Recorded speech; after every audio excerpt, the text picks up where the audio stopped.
پشاور سے ان کا تعلق ہے اور پشاور میں شیخ عبدالعزیز الرسانی اللہ کی بات علماء شریف کو شمار ہوتا ہے. یہ جو تشریف لائے تھے ان سے التماس کرتا ہوں کہ ہمیں چند نصیحتیں فرما دیں. فضیلت شیخ مولانا عبدالعزیز الرسانی حافظہ اللہ تعالی.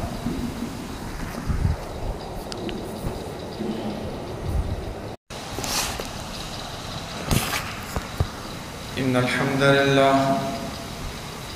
لله نحمده ونستعينه ونستغفره نعوذ بالله من شرور أنفسنا ومن سيئات أعمالنا من يهده الله فلا مضل له ومن يضلل فلا هادي له وأشهد أن لا إله إلا الله وحده لا شريك له وأشهد أن محمدا عبده ورسوله. يا أيها الذين آمنوا اتقوا الله حق تقاته ولا تموتن إلا وأنتم مسلمون. يا أيها الناس اتقوا ربكم الذي خلقكم من نفس واحدة وخلق منها زوجها وبث منهما رجالا كثيرا ونساء واتقوا الله الذي تساءلون به والأرحام إن الله كان عليكم رقيبا. يا أيها الذين آمنوا اتقوا الله وقولوا قولا سديدا يصلح لكم أعمالكم ويغفر لكم ذنوبكم ومن يطع الله ورسوله فقد فاز فوزا عظيما. أما بعد فإن خير الحديث كتاب الله وخير الهدي هدي محمد صلى الله عليه وسلم وشر الأمور محدثاتها وكل محدثة بدعة وكل بدعة ضلالة وكل ضلالة في النار. بسم الله الرحمن الرحيم. ولا تهنوا ولا تحزنوا وأنتم الأعلون إن كنتم مؤمنين. اللہ رب العالمین حمد و ثنا اور جناب محمد رسول اللہ صلی اللہ علیہ وسلم پر درود و سلام کے بعد میرے معزز محترم، اللہ رب العالمین کا احسان اور فضل ہے کہ رب العالمین نے ہمیں فجر کی نماز باجماعت ادا کرنے کی توفیق عطا فرمائی. میرے محترم ساتھیوں، یہ ہمارا کوئی کارنامہ نہیں ہے بلکہ رب العالمین کا فضل اور احسان ہے ہم پر. اسی وجہ سے اللہ رب العالمین نے جو ہمیں دنیا میں پیدا کیا تو ہمارے پیدائش کا مقصد وہ محمد اور عبث نہیں تھا، بلکہ رب العالمین نے اس مقصد کو بیان کرنے کے لیے آدم علیہ السلام سے لے کر جناب محمد رسول اللہ صلی اللہ علیہ وسلم تک انبیاء اکرام بھیجے اور ان کو یہ ذمہ داری اور یہ ڈیوٹی حوالہ کی کہ یہ جا کر میرے بندوں کو اور اپنے امت کو اس بات سے آگاہ کیجئے کہ جس نے اللہ اور اس کے رسول صلی اللہ علیہ وسلم کی تابعداری اور اس کے راستے پر چلے ان کے لیے جنت ہے، اور جو نہیں چل پائے گا وہ ان کے لیے اللہ رب العالمین کی طرف سے جہنم اور آگ کی انذار دیجیے. میرے محترم ساتھیوں، میں نے جو آیات آپ کے سامنے تلاوت کی، اللہ رب العالمین ہمیں اس آیات میں استقامت کی طرف زور دیتے ہیں کہ مومنوں، آپ کو جو اللہ رب العالمین کی طرف سے جو انعام اور جو فضل ملا ہے اس پر استقامت کیجیے. کیونکہ حدیث میں اللہ کے رسول صلی اللہ علیہ وسلم کے ایک صحابی فرماتے ہیں کہ جب میں ایمان لے آیا تو اللہ کے رسول صلی اللہ علیہ وسلم کے پاس آیا اور فرمایا کہ اللہ کے رسول، ایمان لانے کے بعد اور کیا کروں؟ تو انہوں نے فرمایا ثم مستقم، اس پر استقامت اختیار کیجیے. یہ نہ کہ چھوٹی سی بات ہو اور اس بات پہ ہم اپنے ایمان کو چھوڑ دیں اور اس کی طرف روانہ ہو جائیں. جیسے کہ آج کل آپ دیکھ رہے ہیں کہ فتنوں کا دور ہے، اور فتنوں میں اللہ کے رسول صلی اللہ علیہ وسلم نے فرمایا کہ ایسے فتنے آ جائیں گے جیسے کہ آندھی رات کو کیسے اندھیرا ہوتا ہے، اسی طرح یصبح الرجل مؤمنا ویمسی کافرا، صبح کی طرح ٹائم پہ انسان مؤمن ہوگا اور جب رات ہو جائے گی تو کیا ہوگا؟ کافر ہوگا. یمسی مؤمنا ویصبح کافرا، رات کے ٹائم مسلمان ہوگا اور صبح ہو جائے گی تو کیا؟ کافر ہوگا. کیوں؟ یبیع عرض دینہ بعرض من الدنیا، اپنے دین کو چند پیسوں کے لیے بیچیں گے؟ کوئی انسان ہمیں یہ بولے کہ کیا کرتے ہو، اس اسلام سے کیا مانگتے ہو، اسلام کو کیا ملتا ہے آپ کو؟ صبح کے ٹائم جلدی اٹھنا ہے نماز کے لیے، یہ گرمی کے روزے رکھنے ہیں، یہ کرنا ہے وہ کرنا ہے، چھوڑ دو آ جاؤ۔ جیسے کہ آپ کو معلوم ہے غزوہ بدر، غزوہ تبوک سے جو 3 صحابہ اکرام رہ گئے تھے، ان میں ایک کعب بن مالک رضی اللہ عنہ تھے۔ انہوں نے یہ فرمایا تھا کہ جو کچھ بھی ہو جائے میں نے اللہ کے رسول صلی اللہ علیہ وسلم کو سچ بولنا ہے، جس طرح بھی ہو میں نے سچ بولنا ہے۔ یہاں تک کہ واقعہ مختصر بیان کرتا ہوں کہ اللہ کے رسول صلی اللہ علیہ وسلم نے حکم دے دیا کہ اس سے باتیں چھوڑ دو، یہاں تک کہ بیویوں کو بھی حکم دے دیا گیا کہ ان کو چھوڑ دو۔ آپ خود ہی سوچئے کہ جب انسان باہر آئے، دوست احباب بات نہ کرے، سلام ڈالے، کسی کوئی سلام کا جواب نہ دے، جب گھر جائے تو بیوی، والدین، بچے اس کے ساتھ بات نہ کریں تو کیسے حالت ہوتی ہے؟ انسان تو کیا گزرتا ہے، بہت سخت ہوتے ہیں۔ اتنے میں عیسائیوں کی طرف سے اس کو ایک خط آتا ہے کہ آ جاؤ، ہمیں یہ پتہ چلا ہے کہ آپ کے پیغمبر صلی اللہ علیہ وسلم نے آپ کے ساتھ بائیکاٹ کی ہے، آ جاؤ عیسائی ہو جاؤ، ہم آپ کو آدھی بادشاہی دے دیں گے۔ دیکھیں میرے محترم ساتھیوں، کتنا سخت وعید انسان کو مل جائے وہ کیا کرے گا؟ ان صحابہ اکرام نے صرف اپنے ذہن میں اس بات کو رکھے تھے کہ ثم مستقم، اس دین پہ استقامت اختیار کرنی ہے۔ اس نے کیا کیا؟ وہ خط لے کر پھاڑ دیا، آگ میں ڈال دیا کہ اچھا ابھی کعب کا ایمان اتنا کمزور ہے کہ ایک عیسائی خط بھیج کے اس کو بھٹکاتا ہے اور اس کو اپنے طرف بلاتا ہے، یہ کبھی نہیں ہو سکتا۔ جس طرح بھی ہو انشاءاللہ اللہ رب العالمین میرے لیے کوئی نہ کوئی راستہ نکالے گا۔ دیکھیے آدھی بادشاہت مل رہی ہے، دنیا میں اچھی زندگی گزارے گا، پیسے ہوں گے، عیش و عشرت ہوگی، لیکن سب کچھ کو ٹکرا کر ایمان کی طرف مضبوطی سے بیٹھ گئے۔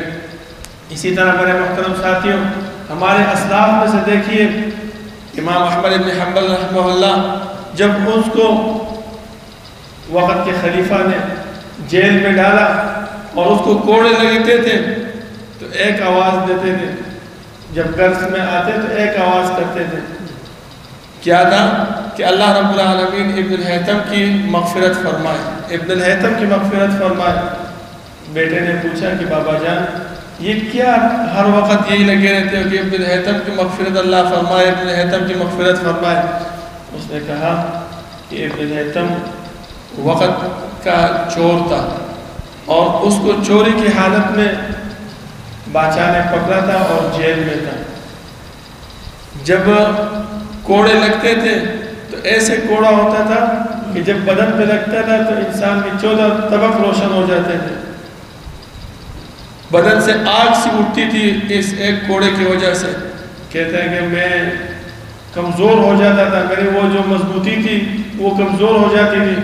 کہتے ہیں اس میں یہ ابن الہیثم ادھر تھا، اس نے میرے اندر استقامت پیدا کی کہ امام احمد بن حنبل رحمہ اللہ دیکھیے آپ کمزور نہ ہوئے، اس کوڑوں کو اپنے آپ کے لیے مضبوط کریں۔ کیوں؟ میں ایک چور ہوں، میں کس لیے آیا ہوں؟ چوری کی مناسبت سے آیا ہوں، جیل میں پڑا ہوں، میں چوری کے لیے یہ کوڑے برداشت کر رہا ہوں۔ اور آپ اس چیز کے لیے آئے ہوں، آپ نہ کوڑے چوری کے لیے آئے ہو، نہ زنا کی وجہ سے آئے ہو، نہ اور کوئی جرم کی وجہ سے آئے ہو، بلکہ آپ جب جیل آئے ہو اور آپ کوئی کوڑے برداشت کر رہے ہو، کس چیز کی وجہ سے؟ اللہ کے لیے اور اللہ کے حکم کی وجہ سے اور اللہ کے دین کی وجہ سے آپ یہ کوڑے برداشت کر رہے ہو۔ تو استقامت اختیار کرو، انشاءاللہ اللہ رب العالمین آپ کے لیے راستہ نکالے گا۔ تو میرے محترم ساتھیوں، یہی استقامت اللہ رب العالمین کی طرف سے مضبوطی کے لیے اللہ رب العالمین نے انسانوں کو بیان کیا ہے۔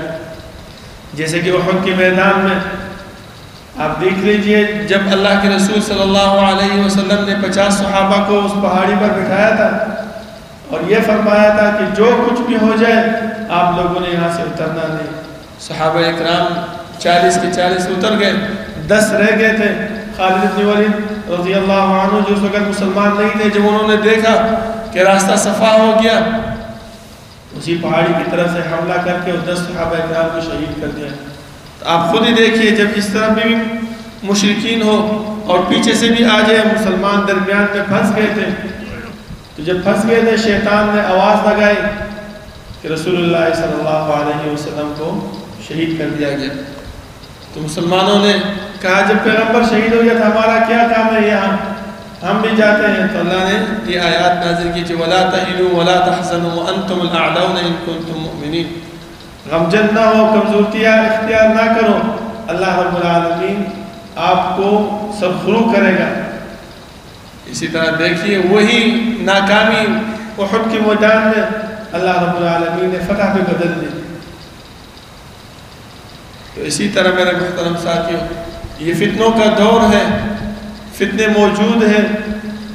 اگر ہم اس فتنوں کا مقابلہ اللہ اور اللہ کے رسول صلی اللہ علیہ وسلم کے حکم پہ کریں، ان کا جو بیان کردہ شریعت ہے، جو دین ہے، جو احکامات ہیں، اس کو پامال نہ کریں، بس اس کو بجا لائیں، تو انشاءاللہ اللہ رب العالمین نے جو وعدہ ہمارے ساتھ کیا ہے جنت کا، جیسے کہ اللہ نے پہلے آیاتوں میں فرمایا کہ وَالَّذِينَ إِذَا فَعَلُوا فَاحِشَةً أَوْ ظَلَمُوا أَنفُسَهُمْ ذَكَرُوا اللَّهَ فَاسْتَغْفَرُوا لِذُنُوبِهِمْ. جو انسان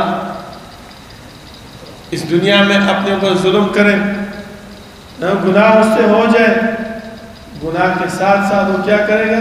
اللہ رب العالمین کی طرف رجوع کرتا ہے، اللہ کو سب سجود ہوتا ہے، اللہ رب العالمین سے مانگتا ہے. تو اللہ رب العالمین ملائک کے ساتھ فخر کرتے ہیں کہ دیکھو یہ میرا بندہ میرے پاس آیا ہے، مسجد آ کر سب سجود ہو گیا. کیوں؟ اس کو پتہ ہے وَمَن يَغْفِرُ الذُّنُوبَ إِلَّا اللَّهُ، اللہ رب العالمین کے ماں سوا میرے گناہ کوئی معاف کرنے والا نہیں ہے. اللہ رب العالمین اس بات پر فخر کر کے خوش ہوتا ہے. وہ خوشی اللہ رب العالمین اس کے بدلے میں انسان کو کیا دیتا ہے؟ اللہ فرماتے ہیں اولئک جزاؤہم مغفرۃ من ربہم. وہ خوشی ہے کہ اس کے بدلے میں اللہ رب العالمین کیا ہے. دیکھیں اللہ رب العالمین کا غصہ، رب العالمین کی سختی، وہ صرف ایک انسان کے چھوٹے سے قطرے سے بھی ختم ہو جاتے ہیں. آنکھ سے چھوٹا سا قطرہ اللہ رب العالمین کے رضا کے لیے نکل جائے تو رب العالمین کا وہ غصہ اور رب العالمین کے جو قہر ہے وہ ختم ہو جاتا ہے. اسی لیے فرمایا کہ جو انسان گناہ کرتا ہے اس گناہ پہ سب سے پہلے یہ بات ہے کہ اصرار نہیں کرنی چاہیے. کیوں؟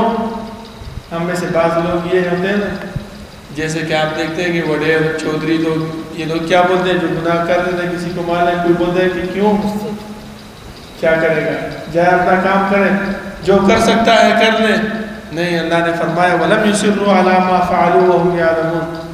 اور جو گناہ کیا ہے اس گناہ پہ مضبوطی نہ کرے. دیکھیں گناہ کی طرف سے اللہ نے کیا کہا کہ مضبوطی اس پہ اختیار نہ کرے، بلکہ دین پہ استقامت اختیار کرے، اللہ اور اللہ کے بیان کردہ احکامات پر استقامت اختیار کرے. تو اللہ رب العالمین کیا کہتے ہیں؟ جزاؤہم مغفرۃ من ربہم وجنات تجری من تحتها الانہار نعم اجر العاملین. بہت اچھا انعام ہے عمل کرنے والوں کے لیے. تو میرے محترم ساتھیوں، اللہ رب العالمین کی طرف سے جو انعام ہمیں ملا ہے، جو کہ اللہ کے رسول صلی اللہ علیہ وسلم کی شکل میں ہے، اس کے احکامات اور اس کے حکم کو بجا لانے کے لیے ہمیں چاہیے کہ ہم اپنا تن من دن اس پہ قربان کریں اور کوشش کریں. کیونکہ اللہ کے رسول صلی اللہ علیہ وسلم نے فرمایا کہ اللہ رب العالمین آنسو کے ایک قطرے کے لیے انسان کو دیکھتا ہے کہ ایک قطرہ اللہ رب العالمین کے لیے بہا دے تو اللہ رب العالمین جنت دیتے ہیں. ایک قطرے کی بات ہے. تو چاہیے ہمیں جب ہم سے گناہ ہو جائے تو ہمیں استقامت اختیار کرنی چاہیے، گناہ پہ نہیں بلکہ اللہ رب العالمین کے احکامات اور اس کی شریعت پہ، کہ اللہ ہمیں جنت نصیب فرمائے. اور جو